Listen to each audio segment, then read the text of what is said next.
Okay, these are some questions that I had about the final exam, and I thought that I would work them out here and explain everything for you and put them up on YouTube.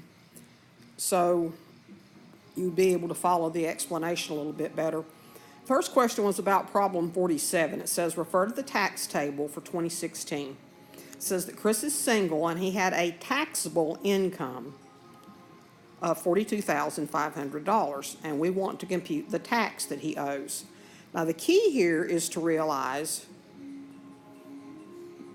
that he had a taxable income of $42,500. That is not his adjusted gross income, from which we normally would subtract the standard and the personal exemption. These have already been deducted because this is his taxable income. Therefore, the way to work the problem is to take 10% times $9,275 and add that to 15% of $37,650, and then 25% of everything over $37,650. So the calculation would look like this: 0.10 times 9275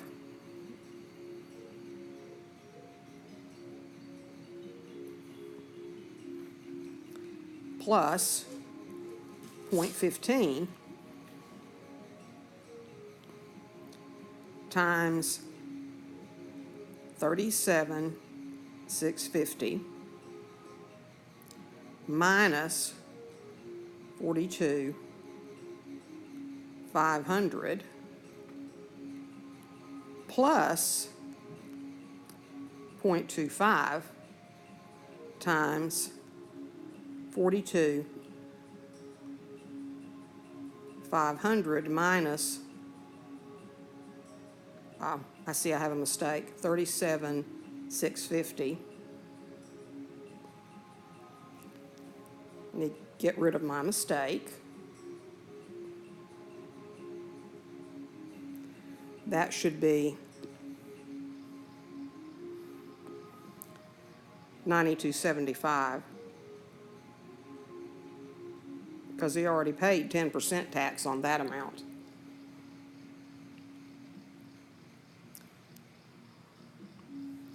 So when you enter that all into your calculator, your final answer is $6,396.25.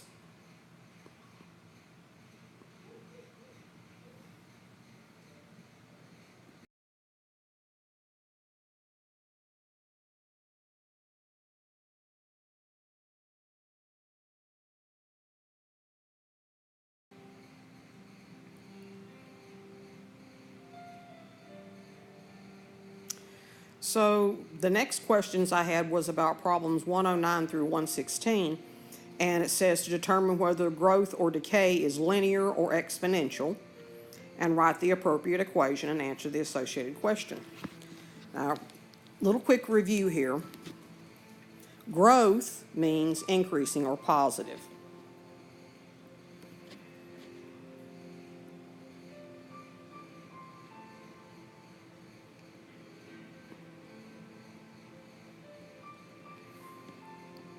Decay means decreasing or negative. And the way that you tell the difference between exponential and linear is that exponential functions will involve a percent rate of change.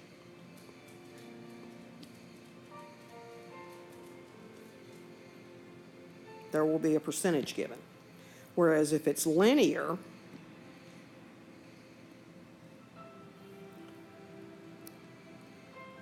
the rate of change will be constant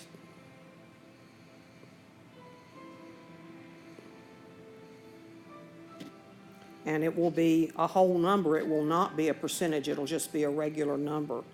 And usually you find the rate of change, in this case, is given as something per something. And that other something is usually time. So in this case, both of these are talking about rate of change.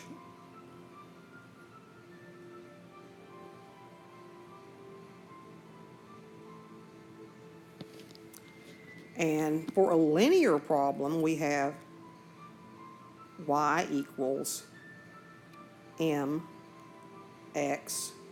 plus b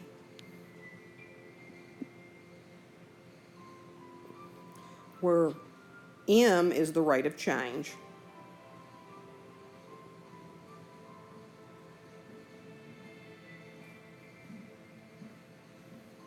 and b is your initial value.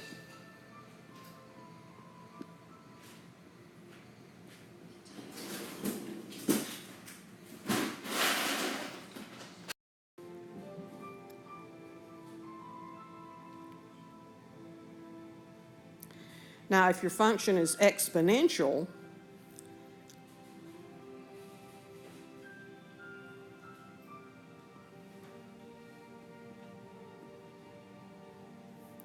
then your equation is going to look like y equals p, which is your initial amount,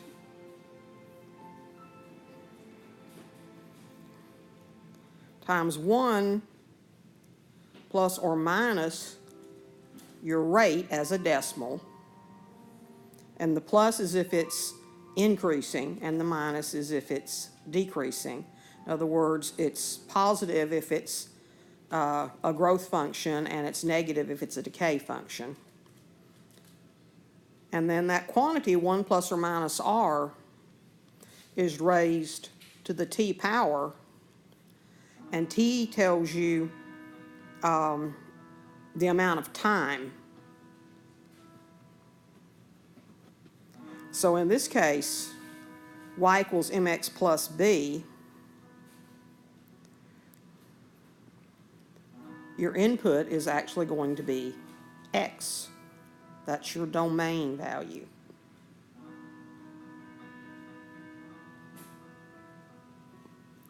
And y is going to be the output or the range value. What we think of usually as the answer. And the same thing here. And t can be replaced by x, because it really doesn't matter that it's t. It's often used as t because it's time, but that doesn't have to be the case. It can be x. So in this case, our domain variable is still x, and our range variable is still y.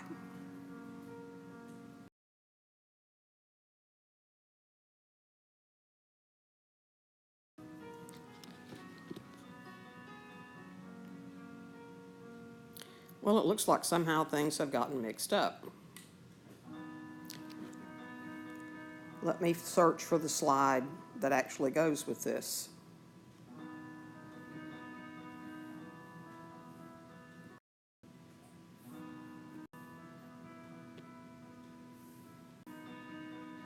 Okay, here we go. Whoa. Get my page adjusted here. Now, first problem says the population of oak forest is increasing, and that's important. It is increasing at a rate of 3%, so there's a percentage per year, 3% per year. If the population is 64,792 today, that word today is very important, what will it be in 3 years? So our independent variable here is going to be time in years. So let's kind of label everything out. increasing. That means it's going up, so it's positive. 3%, that's going to be 0.03. Per year, and it's asking about in 3 years, so that means X is going to be 3. And the word today tells us that this is our initial value, which we call P. So Y equals the initial value, which is 64,792. And because it's increasing, then it's going to be 1 plus 0.03, which is 1.03. And that's going to be raised to the third power. So Y equals 64,792 times 1.03, because you shouldn't need to add 0.03 to 1 to know that's what it is, and then that's raised to the power of 3.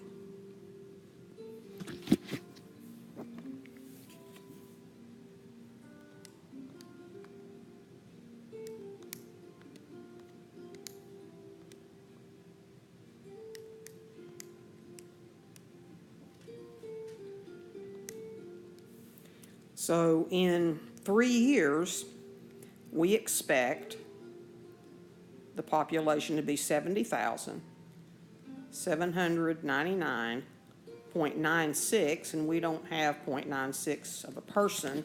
So in 3 years, the population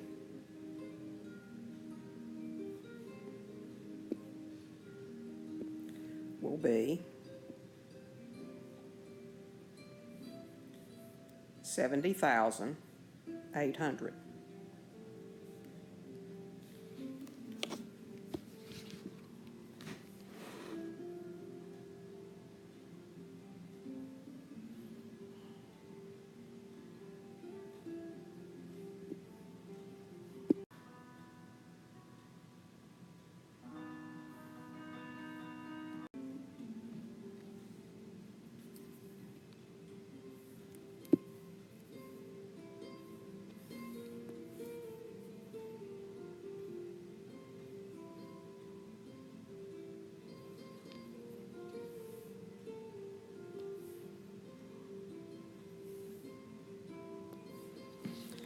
So here we have problem 110.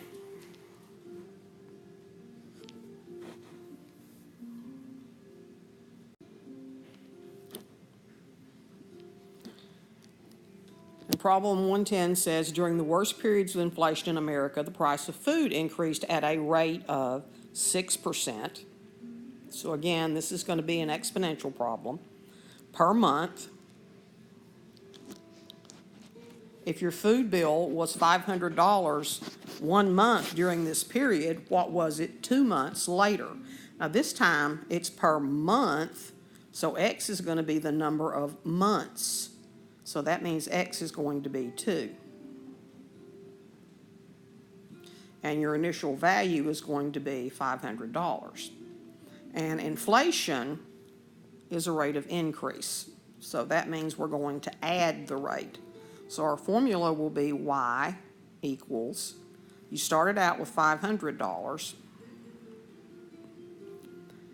The rate increased 6% per month, so that's 1.06. And we're going for 2 months. So in the calculator, Y equals, this is what you type in, 500, parentheses 1.06, close your parentheses, raise it to the power of 2 for 2 months.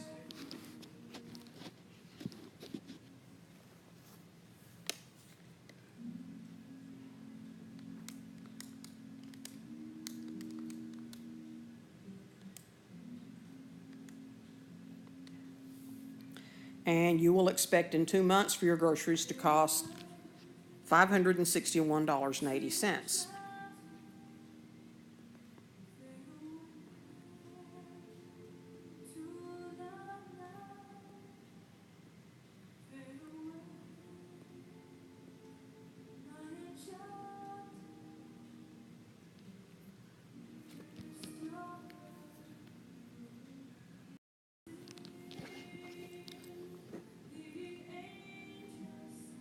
So the next problem, we have a price of gasoline is increasing by 9 cents per week. If it's $1.44 a gallon today,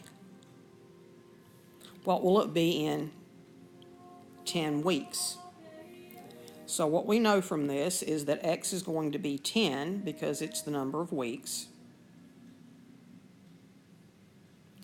It's increasing, so we're going to increase by 9 cents per week.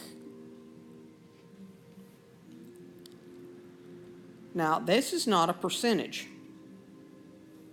That is a constant rate of change.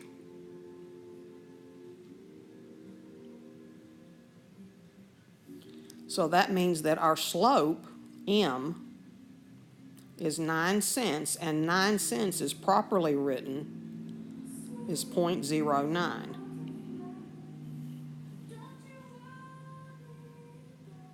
And then our initial price, which is going to be B in our problem, is $1.44. So our formula here is a linear formula, y equals M, which is the 0.09, times X, where X is the number of weeks, plus $1.44, the initial value.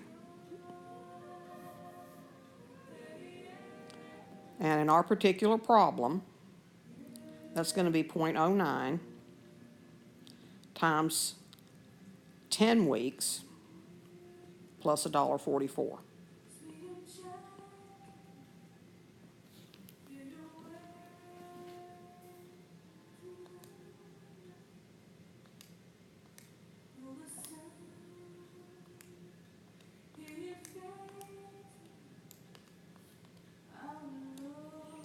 And that means in 10 weeks, we will expect a price of gas to be $2.34 with this information.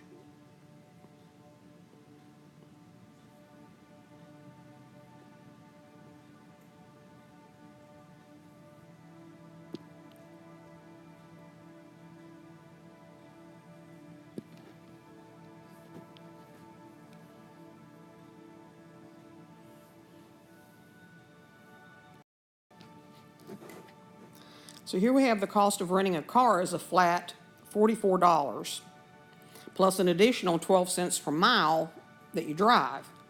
So it's the mileage that's going to increase the cost. The initial price is $44.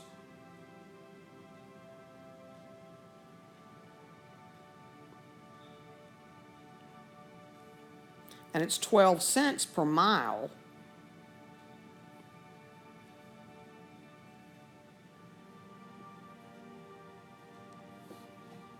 And it says, how far can you drive for $99?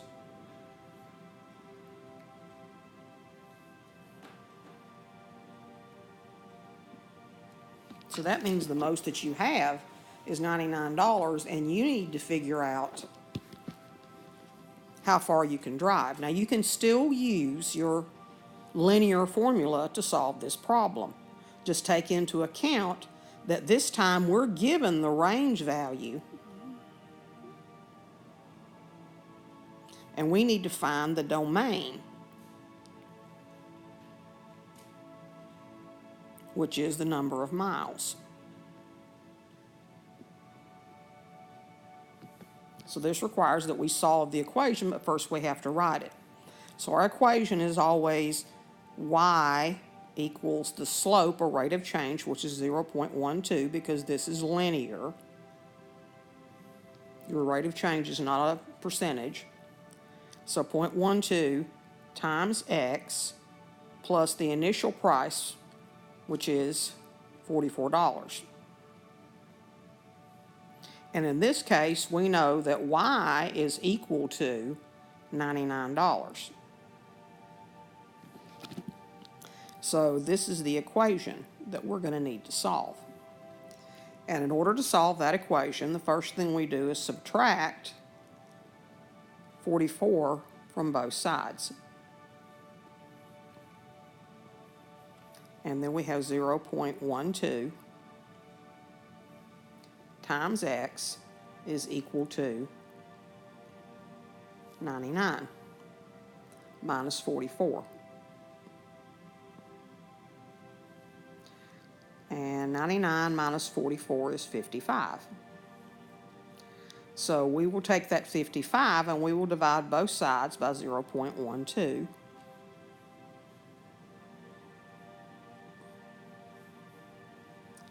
Which will get rid of the 0.12. We're undoing multiplication by dividing, and that means x is going to be 55 divided by 0.12.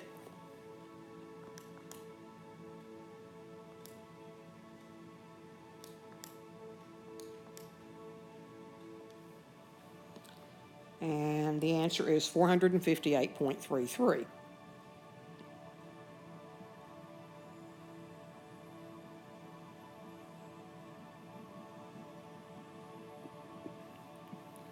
Now, we can't drive 459 miles because we ran out of money this right after we passed 458.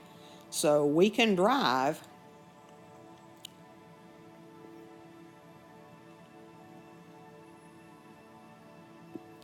458 miles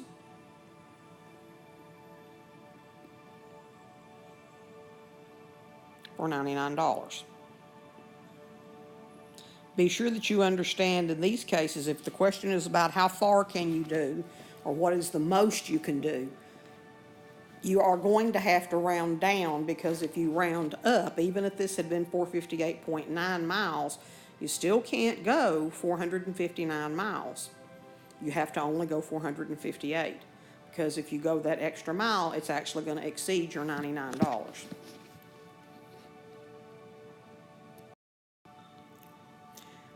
Next problem says the population of a town with, a 2000 population, so in the year 2000, the population was 58,482. That's going to be your initial value.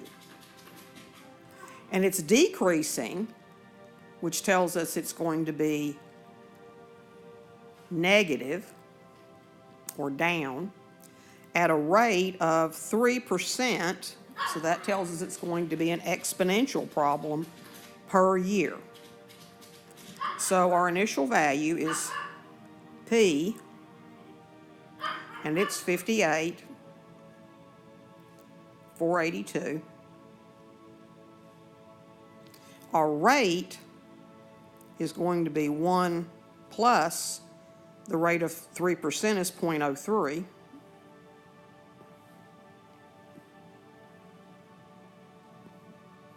I'm sorry, made a mistake. Let's correct that.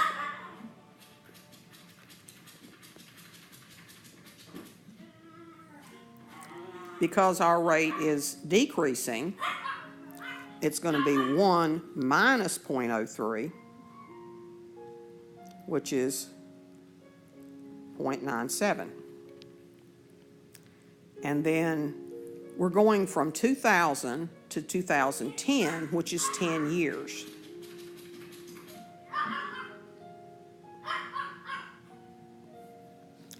So the outcome of this is going to be our initial value, 58,482, times 0.97 raised to the 10th power.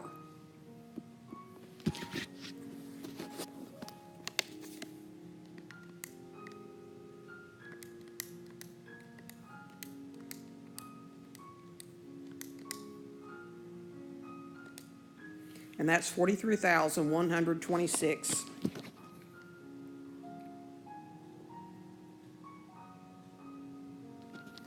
.03.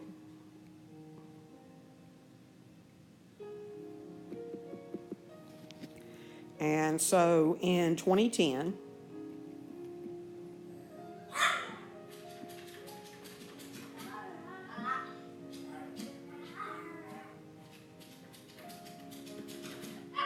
the population will be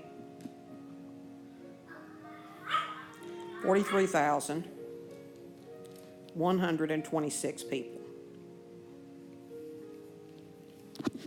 And if you hear a dog growling and barking in the background, that's my Shih Tzu, and he's being punished. Sorry.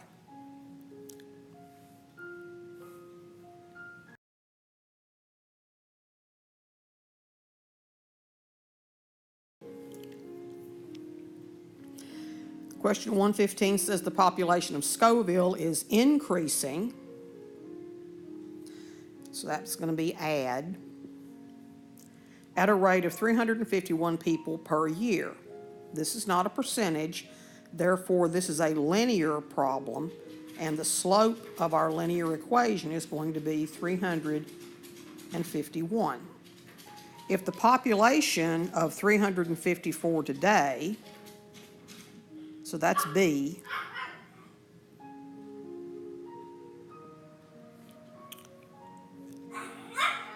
and we want to know what will it be in 3 years. So X is going to be 3. And Y is going to be the population in 3 years. So Y equals the slope, 351, times X, which is 3, plus B, which is 354. So in 3 years, our population will be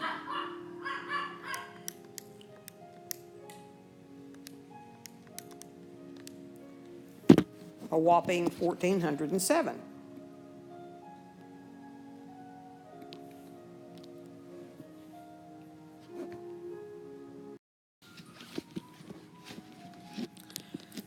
So here we have a doubling time problem. It says if you have a magic penny that doubles in value every day, how much money would you have after 21 days? Now, the fact that it's a doubling problem tells you that you're going to use a rate of 1 plus 1. It's increasing by 100%. So there's your doubling value, and we're talking about 21 days.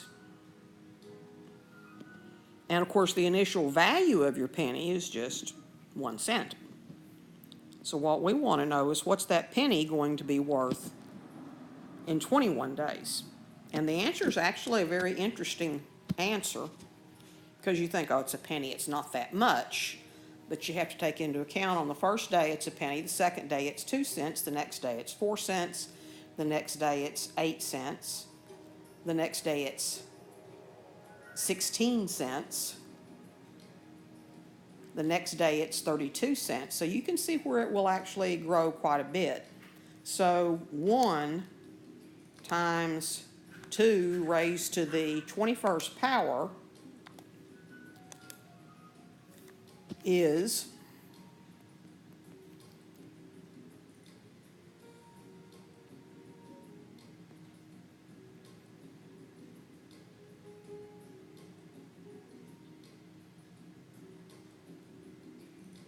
this many cents. And if we want to think about what that is in dollars,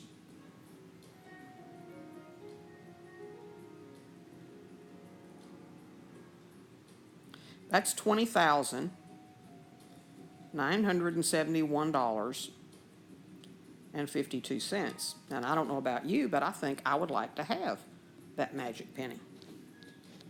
I could retire pretty soon.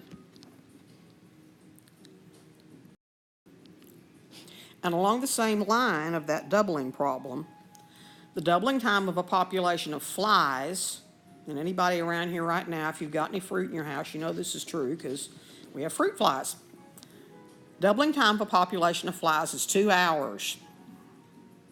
If you start with 10 flies, that's your initial value, what will the population be in 60 hours?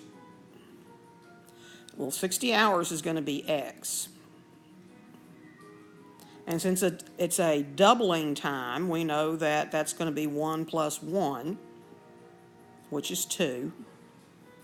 And the power is X, so that's going to be 60. And we start out with just 10 flies, which is bad enough. But when we take 10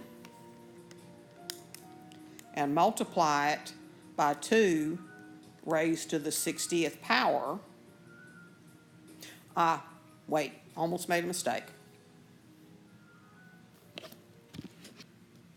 The doubling time is 2 hours, so it doubles every 2 hours, and 60 over 2 means that it's going to be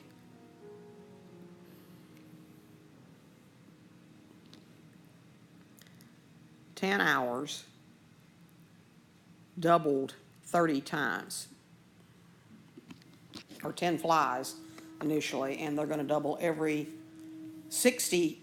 They're going to double every 2 hours for 60 hours, so we're actually going to only raise it to the 30th power. Well, and this answer, once again, will probably surprise you. Because first of all, it starts at 1.0737. You say, well, that population of flies is supposed to be doubling. Now you got less than a fly. No, that's 1.073741, 824, and then you see an E and a 10. So this number is actually something called scientific notation. And what that E to the 10 means is you're going to move the decimal 1, 2, 3, 4, 5, 6, all the way out 10 places.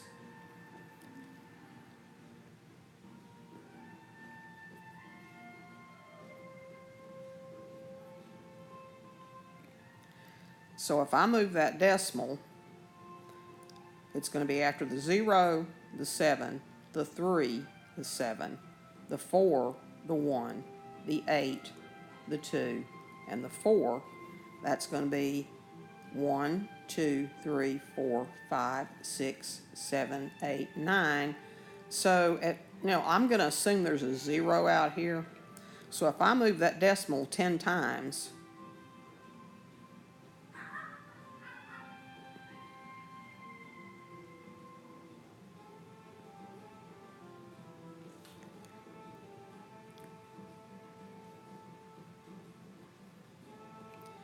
this is hundreds, thousands,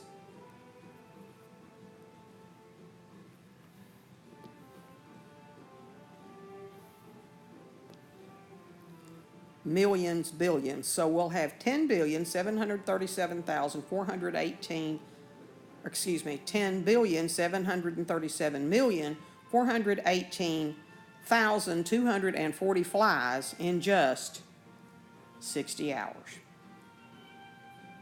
That's a lot of flies. And our final doubling time problem says the doubling time of a population of a town is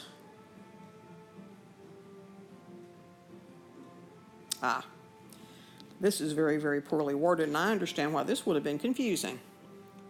So let's get this one out of the way right now. If the initial population of a town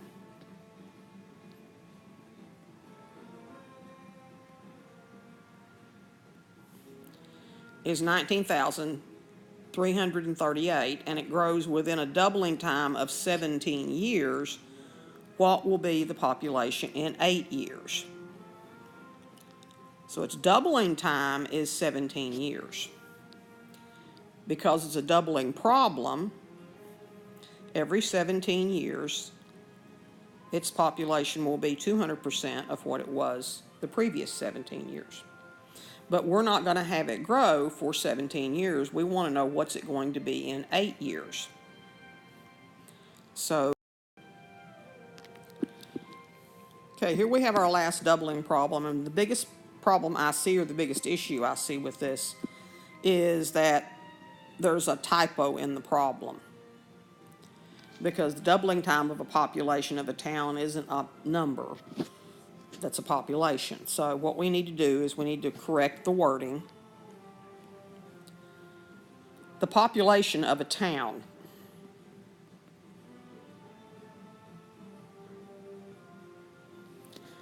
is 19,338. So that tells you that your initial value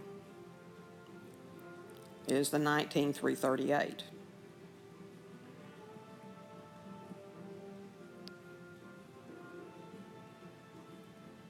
And because it's a doubling problem, that initial value is going to be P.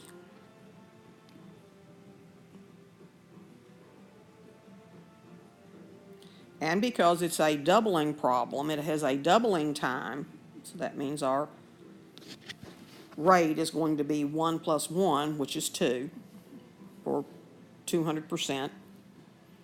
And our power, it says our doubling time, and this is important, our doubling time is 17 years.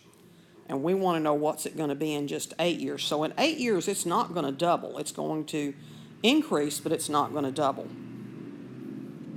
So what we will do then is our power is going to be 8. It's going to be 8 divided by 17.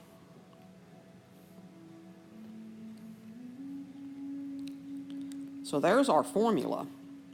We'll type it into the calculator as 19,338 times 2 raised to the power, and you have to put this one in parentheses because it is a division problem. It's a fraction. So it's going to be 8 divided by 17.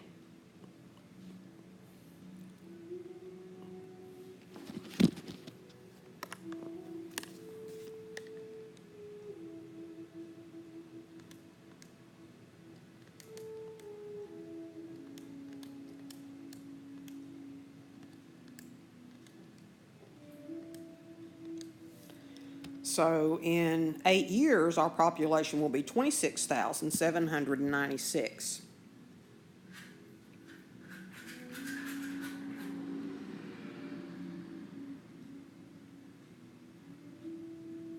And there's a 0.17